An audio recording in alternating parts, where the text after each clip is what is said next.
So how you doing today, Nick? Man, I'm great. Last day of the weekend, but I always like a fresh week because everything gets back to routine and back on schedule. Yeah, and I've liked filming these podcasts on Sundays. I feel like it's a good schedule. Film on Sunday right when we're kind of still hyped and fresh. Yeah, feeling the full effect of the results of the fight, and then dropping them on Monday for all the fans to listen to. So yeah, absolutely, and it makes you.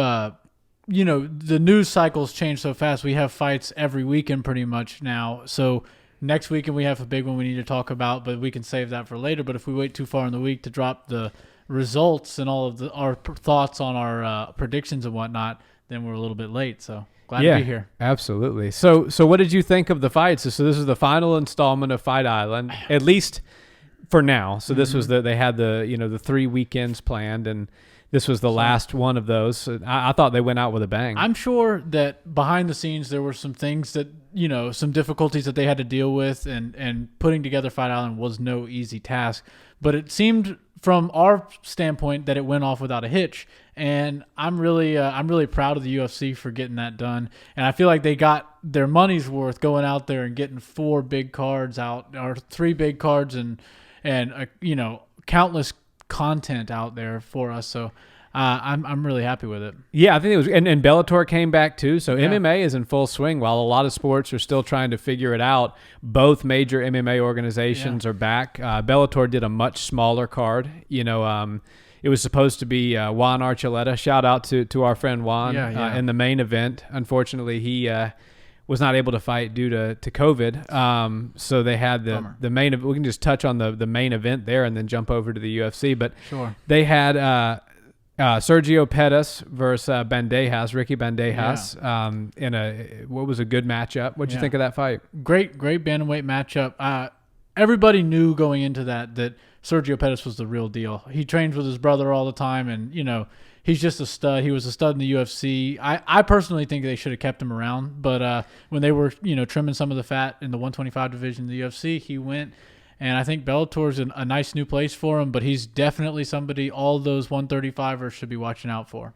Yeah, I feel like he was like one of those unfortunate casualties when the UFC was leaning in the direction of getting rid of 125 and then ultimately changed their mind. He was kind of one of the ones that I wish was still around, because I think there's some fun matchups for him at 125 in the UFC with Pantoja now and Askarov. It's the 125. Even the champion Figueiredo, that would be great. One thing that over time we've seen is brothers work in MMA, in fighting in general. When you have 2 people that are in the same promotion and the same family, it just works. You throw them on the same card. People like seeing that. There's a mini version, or sometimes they're the same size, and everybody kind of likes it. It's just like a nice little touch.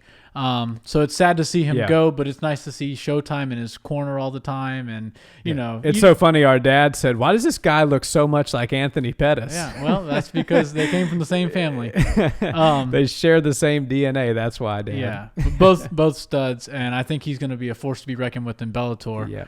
And as far as the UFC goes, I don't care if you want to start top to bottom or bottom to top of the main card.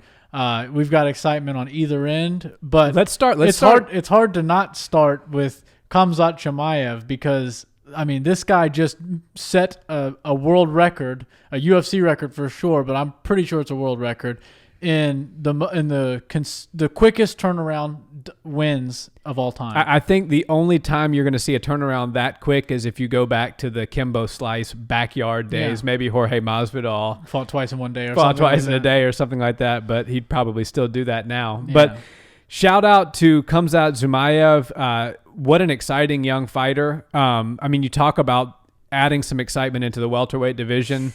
The guy is, I believe, 6 foot or 6'1", 170 pounds. Mm-hmm.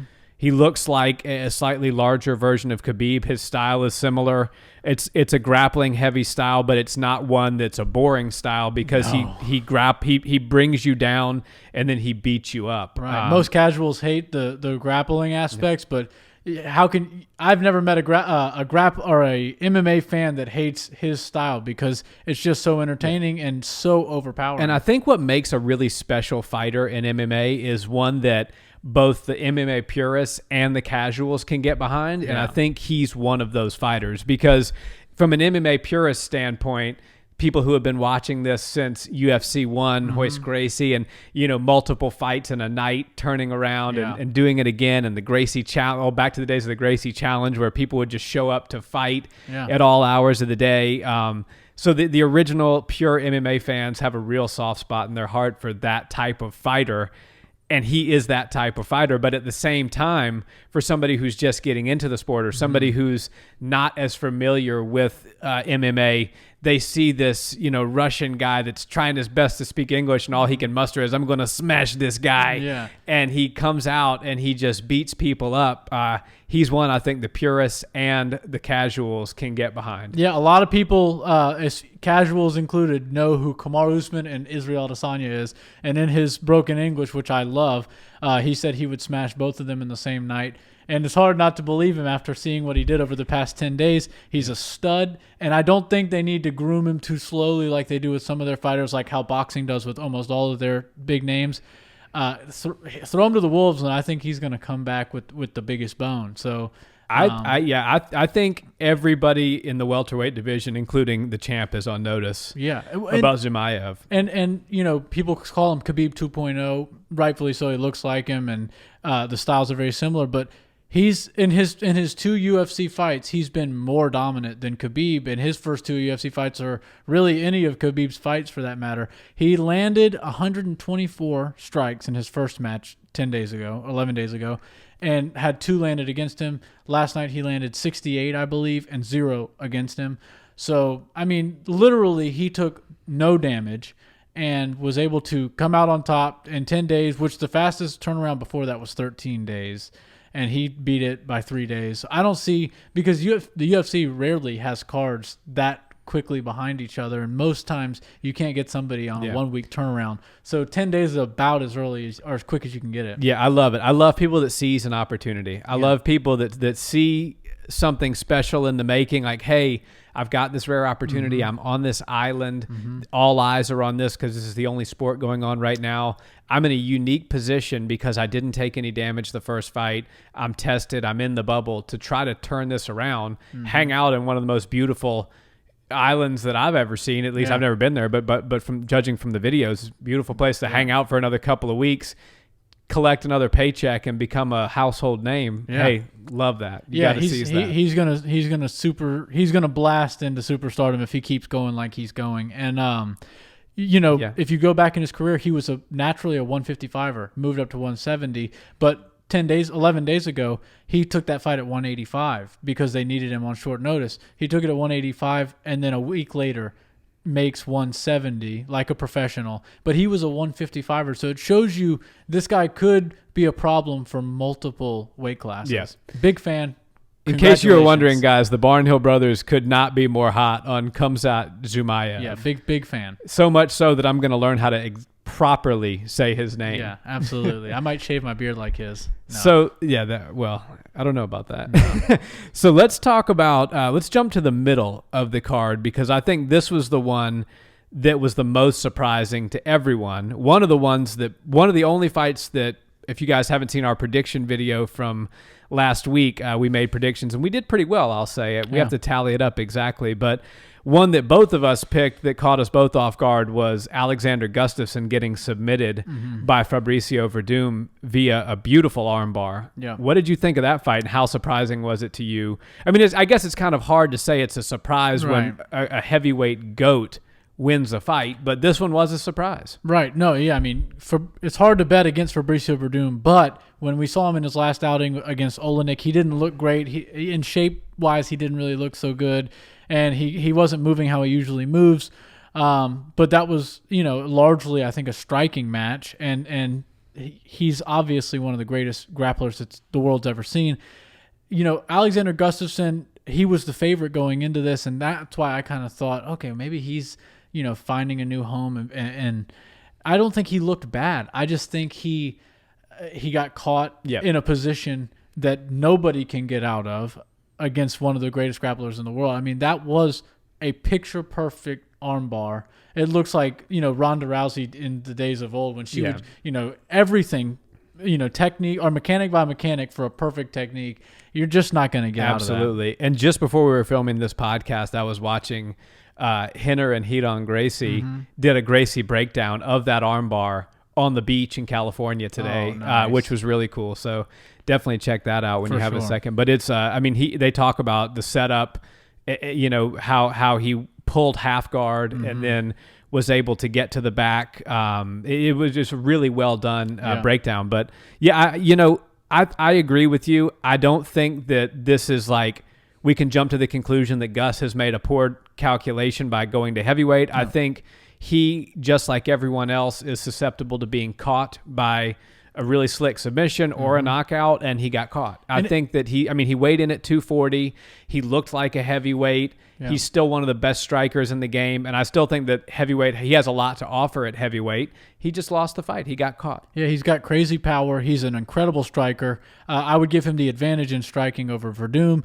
And, Werdum played it smart. He took him to the ground where he knew he was stronger. And, you watch Werdum versus Stipe. When Stipe was moving back and cracked him and knocked him out, that's exactly what could have happened if he got crazy and tried to strike with somebody like Gustafsson. Gustafsson's a long, rangy fighter that actually knows how to use that range. So, it just wasn't his night. But, I think he'll dust himself off and come back and make a good impression in heavyweight division. Yeah, I think so too. I think if you ran that fight back, it could go a number of different directions. But I hope. But what do you think about also, because while we're on that fight, Fabricio Werdum, he was saying something, looking at his phone, translating, and basically said, because I couldn't obviously understand the Portuguese that he was speaking, but it came out that he's not re-signing. He's most likely not re-signing with the UFC, and that was his last fight on his contract. Which I didn't know. Yeah. So there's a lot of talk right now that he's done, that we've seen, not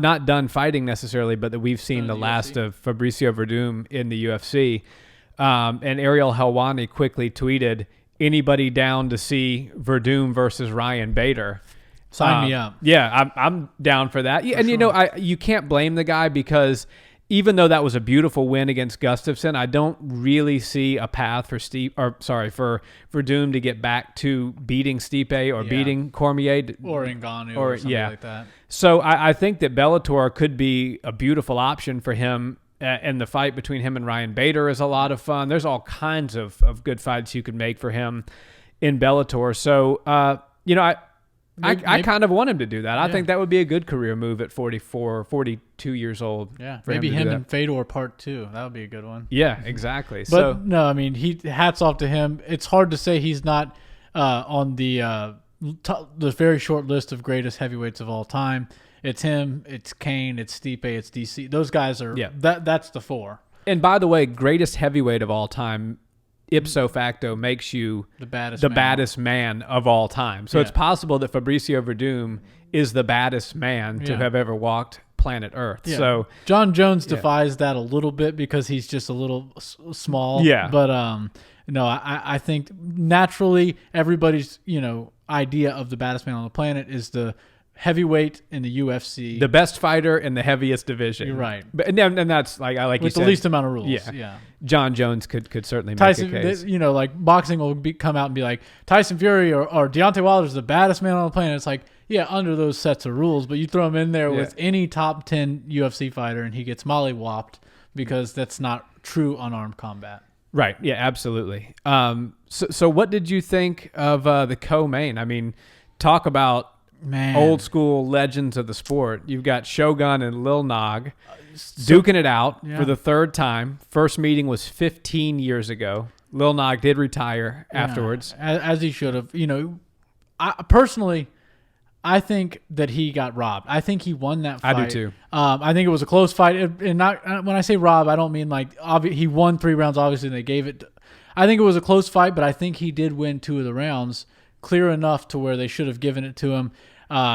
Shogun got the clean sweep against him, beat him all 3 times. That's got to taste bad in his mouth. But Honestly, like it did. Like I wanted Lil Nog to win because I wanted the series to be 2-1. Yeah. But it didn't matter. I mean, neither one of those guys are ever going to be questioned as being the toughest. No. You know, some of the most tough, legendary people that the sport has ever seen that have paved the way.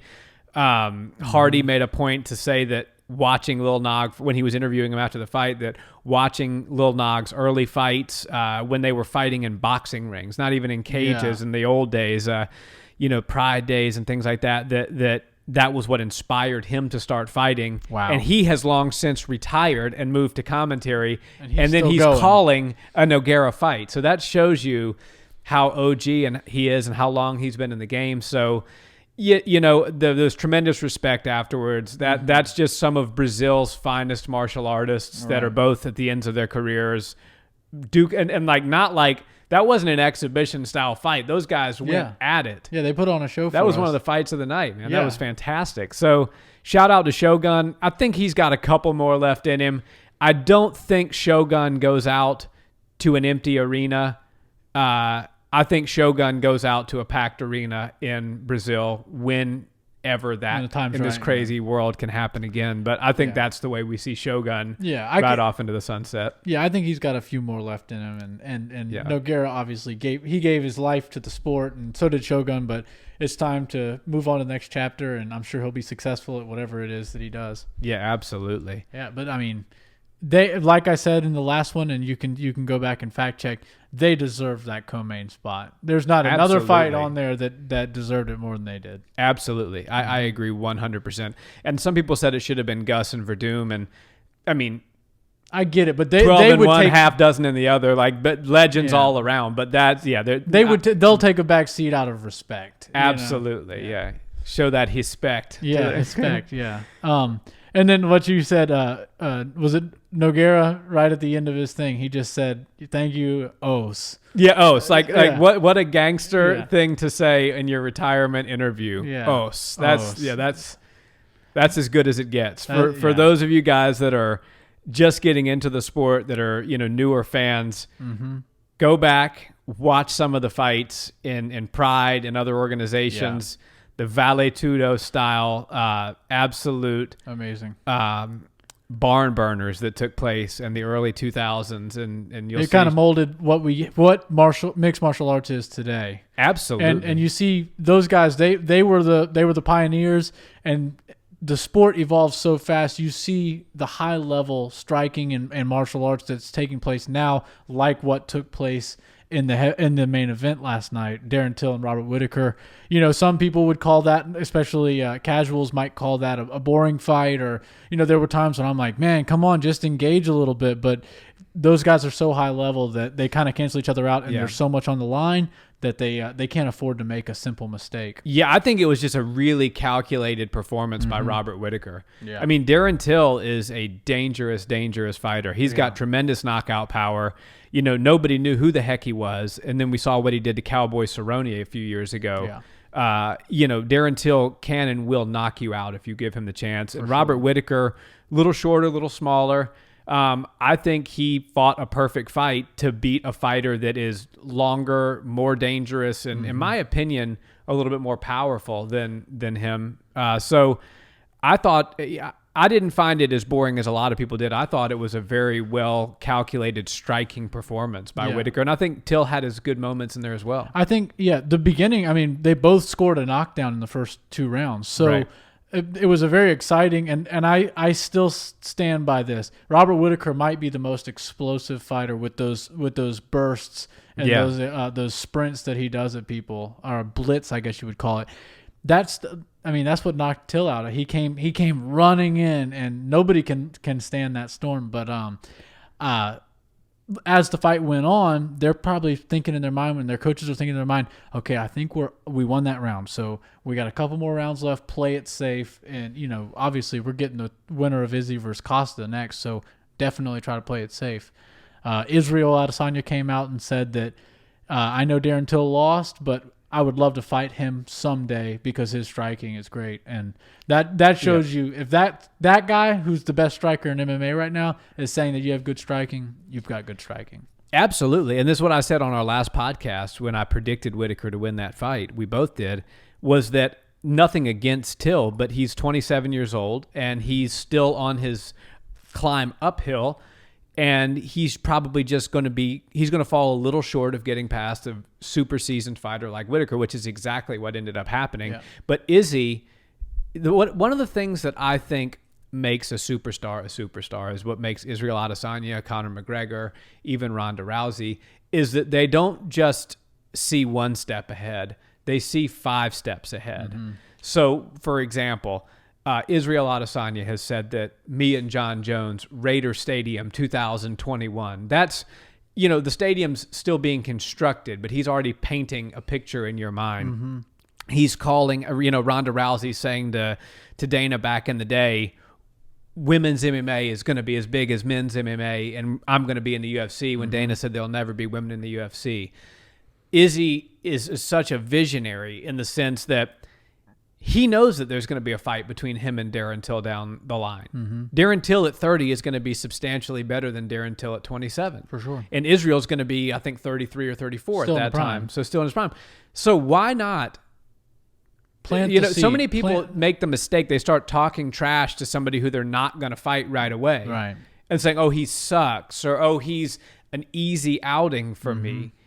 Izzy's not that guy. Izzy sees a potential mega fight down the road. For sure. He sees an opponent that he thinks that he can beat, even though he's not coming out and saying that just as plain as day.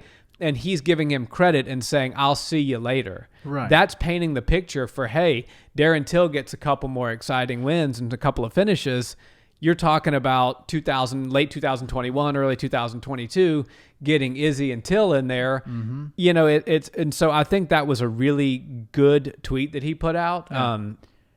I think that I think we're gonna see that fight at some point. At some point, they'll definitely fight. And that's the thing, is you plant the seed and then you reap the benefits later on. That's what so many people don't understand in this sport, is you can have more than one line in the water at a time. Exactly. Doesn't mean you have to pull them up at the same time, but go handle your business right now, but then make sure that you're promoting your future, your next fights, what you have coming later on in advance, because what the UFC always does is they need a story. They can promote fights off of stories, and if you don't have a story, or if there's no beef between you and the other guy, then us as fans can't get involved and excited for it. So people need fighters to go out and just pick a little something. It can be fun, there's no hate there. And eventually they're going to start saying, more sharp, worded things, and they're going to start laying into each other a little bit when it comes time to fight. But we need that backstory, and they're creating the backstory for us now. Exactly. I think that was brilliant. I think overall Fight Island was a tremendous success. Mm-hmm. And yeah, why don't we do this? Why don't we run down the fights and go back to our predictions and see which one of us got the most correct? We can. And before we do that, because it's just on my mind, think about one of the worst things that happened in all of MMA history, as far as pre-fight antics and whatnot, is Conor throwing the dolly through the RV bus.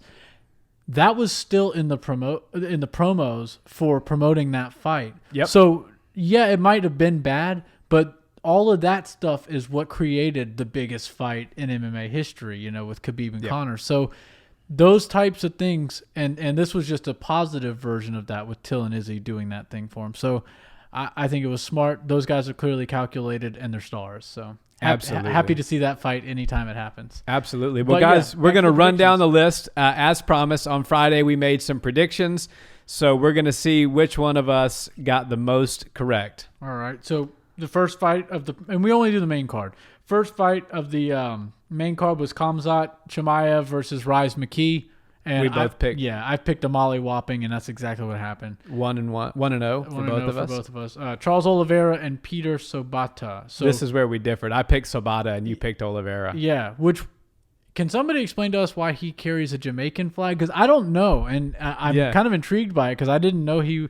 We spend a lot of time in Jamaica, and I've never heard of him, or he definitely. Somebody comment about that. Why does Peter Sabata rep the Jamaican flag? We'd love to know. Yeah, I picked Charles Oliveira. I thought those long legs would get him some good kicks in and score some good points. Exactly what happened. I messed up on that one. So you're 2-0. I'm 1-1. Paul Craig versus Antigulov. Now, this was one we both picked Paul Craig. And we both picked submission, I might add. Oh, wait. Yeah. Oh, wait. Did you pick Paul Craig? Yeah. We both picked Paul Craig. Because, and this was as clean as it gets. Yep. Those are two grappling aces, and he just showed he was the superior one. That reminds me of our original grappling coaches, James Finizio. Shout out. I'm actually wearing the Gracie Jiu-Jitsu Savannah shirt today. So shout out to those guys, but that's what when we first started learning jiu-jitsu, that armbar to triangle to omoplata sequence he was working that sequence and eventually got the triangle submission. So it's pretty awesome. Nice stuff. So hold on. So that's 2-1 for me and 3-0 for you so far. Yeah. And usually I get all these wrong. Carla Esparza, Marina Rodriguez. Now I picked Rodriguez, and personally I thought she won the fight. Yep. But they did score it for Esparza, so I lost on that. That's where I picked one up from you. So now we're both 3-1. Although I do think Rodriguez won that fight as well. I'll happily steal that one from you for sure. Fabricio Werdum, Gustafsson, we both got that wrong. Yep. We thought Gus might get it done, and Fabricio proved us wrong. 3-2 for both. Shogun and Nogueira. I picked Shogun. You did too. Shogun but too. Just like the Carlos Esparza one, I'm glad that the judges saw it that way, because Nogueira, in my opinion, won that fight. So that's 4-2 for both of us. And then we both picked Whittaker for the main event, and he was able to win. Don't believe Nick next time, guys, when he says that he can't pick MMA. He was 5-2, and he picked the type of finish on at least a couple of those. I think you picked decision for Oliveira, you picked submission for Craig, smashing for Chimaev. And if I'm right next week, then we're on to something, and we'll have to maybe we'll start placing some bets, guys. Yeah, absolutely. But that's the rest of the card. So I guess that's all she wrote for this week. Absolutely, man. And we've got some really exciting things coming up. We've got DC and Stipe to look forward to. There's another Bellator card too, right? Yes. Benson Henderson. Yes, Mike Henderson Chandler. and Michael Chandler. That's a great fight. So. Yeah, for you guys that that are just dipping your toe in the water and watching the UFC, Bellator puts on some great fights. And Michael Chandler, Benson Henderson would be a headlining fight on any UFC card. It's either Friday or Saturday, and it's live free on Paramount Network. So definitely check that out. Guys, that's it for another episode of the Barnhill Brothers. If you're watching us on YouTube, please make sure you hit that subscribe button, bell notification, and write us a comment. If you're listening on any podcast app platform, Spotify, Apple Podcast, Podbean, whatever it is, please leave us a review, guys. Give us a follow. We much appreciate it. And we're going to keep putting out this great free MMA content for you guys because we love it. Yeah, just drop anything in the comment section. Literally anything. All of it helps us. Hit that subscribe button. Hit the like button. Everything that you do helps us so much. And we're going to continue the train rolling. That's it. Thanks, guys. Have a great rest of your weekend.